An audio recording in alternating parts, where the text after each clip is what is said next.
So my name's Saul Cates. I'm the Chief Security Officer here at Vormetric. I've been with the company for about 11 years now. We started in 2003, and what we do is data security.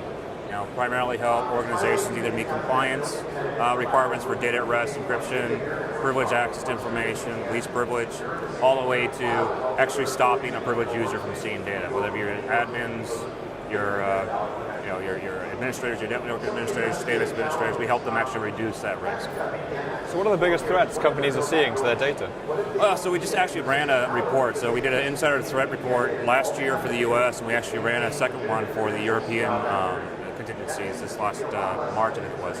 And a couple things were a little bit different between the two. So we were primarily focused on all the IT decision makers, information security practitioners, to find out what they thought the insider threat was. And came back with really three types. You had the employee, you had the executive, but then you also had the administrator, right? What's interesting is, from the European perspective, they had more focus on the employee. About half of them responded that the employee was their number one potential risk for an insider breach, right? Them disseminating information, introducing malware, things like that could happen. Which in practice, though, in the States, we found out that most of the post breaches actually came from administrators. Whether they got compromised, they went rogue, they accidentally installed something that was nefarious, they're the number one threat because they have access to everything, right? Just the nature of the role, right? So have we seen a change or development in these threats?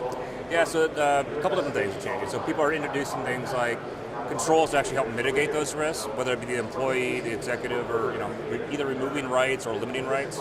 But also the administrative side, they're wrestling with that a little bit. So either they're going down the path of identity and access management that's managed by something else than the administrator, so they're splitting the responsibilities, or they're introducing things like encryption and access controls that are geared towards encrypting the data and never allowing the administrator rights or roles to actually use the keys or the applications, so they're separating that as well. So there's a couple of strategies they're employing.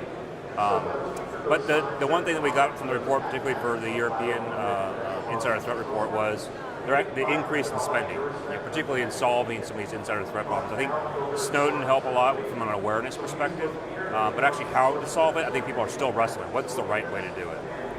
So that's one thing I saw was quite a bit of disparately different arguments as to how to solve it, but they all are wanting to solve it. So have any of the results of the report shocked you or surprised you? 9% of European respondents came back to say that they felt they were safe.